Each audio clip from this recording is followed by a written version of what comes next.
ఉపాధి హామీ పథకాన్ని వెంటనే నూతనంగా తీసుకొచ్చిన ఉపాధి హామీ పథక చట్టాన్ని పునరుద్ధరించాలి. మహాత్మా గాంధీ గారి పేరుని పునరుద్ధరించాలి. మహాత్మా గాంధీ పేరుని డౌన్ డౌన్ బీజేపీ ప్రభుత్వం, డౌన్ డౌన్ మోడీ. రాష్ట్రాల్లో అటువంటి చట్టాన్ని అక్రమంగా రద్దు చేసి పేరు మార్చి ఆర్థిక భారాన్ని రాష్ట్రం మీద చేసి కొత్త చట్టాన్ని తీసుకొచ్చింది. చర్చ కూడా లేకుండానే పార్లమెంట్లో ఆమోదించుకుంది. ఇది చాలా దుర్మార్గమైనటువంటి విషయం. చెప్పారు, గాంధీ గారి పేరు మార్చడమే కాదు, 40% నిధులు రాష్ట్ర ప్రభుత్వం పెట్టడమే కాదు, ఇంకా రూల్స్ వస్తే ఎన్ని వస్తాయో అందులో ఉన్నాయి, షెడ్యూల్స్లో ఉంది. కేంద్ర ప్రభుత్వం ఆమోదించిన పథకాలకి ఖర్చు పెట్టాలి. ఈ రకంగా అనేక అందులో ఉన్నాయి. అందుకని అట్లాగే ఇప్పుడున్నటువంటి లబ్ధిదారుల సంఖ్యను నిర్ధారించడంలో కూడా అనేక రూల్స్ రాబోతూ ఉన్నాయి. ఇందులో దాదాపు 50% లబ్ధిదారులు కట్ చేసేటువంటిది కూడా ఉంది. ఈ పథకం 4 ఏళ్ల నాడు 1,10,000 కోట్లు ఉన్నటువంటి పథకాన్ని ఇప్పుడు వరుసన 90,000 కోట్లకి, 80,000 కోట్లకి, 70,000 కోట్లకి తగ్గించుకుంటూ వచ్చారు. ఆ తగ్గించుకుంటూ రావడమే కాకుండా ఇప్పుడు 40% రాష్ట్రాల మీద నెట్టేస్తున్నారు. ఇదంతా కుట్రపూరితంగా చేస్తుంది. అందుకే దీన్ని 540 రైతు సంఘాలతో, వ్యవసాయ కార్మిక సంఘాలతో కూడినటువంటి సంయుక్త కిసాన్ మోర్చా తిరస్కరించింది. దీన్ని ఏమైనా రద్దు చేసుకునే వరకు ప్రజా పోరాటంగా తీసుకెళ్తామని చెప్తూ ఈరోజు ఆ కాపీల్ని మన ఈ రోడ్డు మీద దగ్ధం చేసే కార్యక్రమం ఉంటుంది.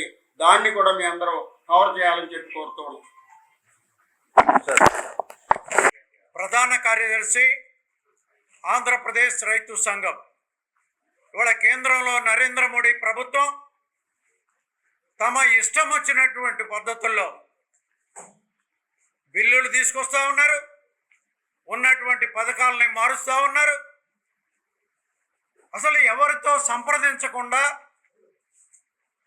రాష్ట్ర ప్రభుత్వాలతో సంప్రదించరు, రైతాంగంతో సంప్రదించరు, మేధావులతో సంప్రదించరు, ఇష్టం వచ్చినటువంటి పద్ధతుల్లో వ్యవహరిస్తున్నారు. ఇది ఏ ప్రభుత్వానికి మంచిది కాదు. పోగాలం దాపురించినటువంటి వాళ్ళు మాత్రమే ఇట్లాంటి దుందుడుకు చర్యలకు పూనుకుంటారు. ఇవాళ జాతిపిత మహాత్మా గాంధీ పేరుతో ఉన్నటువంటి జాతీయ గ్రామీణ ఉపాధి హామీ పథకాన్ని పేరు మార్చడం అంటే, సాహసించడం అంటే ఇవాళ ఈ దేశంలో ఉండేటువంటి ప్రజానీకాన్ని అవహేళన చేసినట్టు. మహాత్మా గాంధీ తాను ఈ దేశం బాగుండాలంటే, ఈ దేశ భవిష్యత్తు బాగుండాలంటే గ్రామసీమలు ముఖ్యం అన్నారు.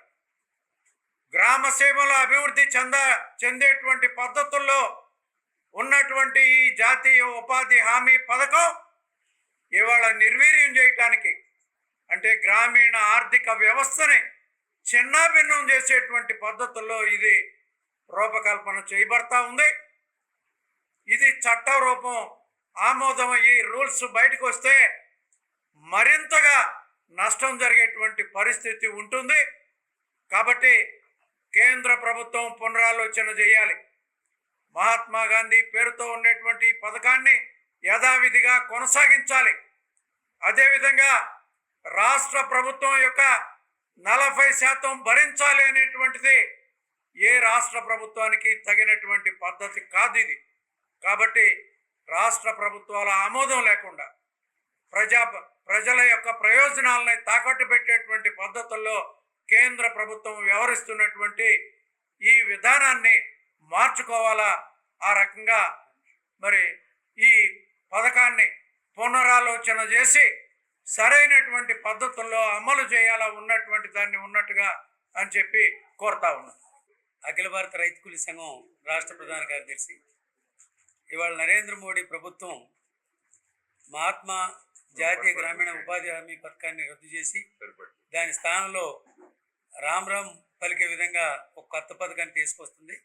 దీనిలో రాష్ట్రాల మీద భారం వేసేది ఉంది.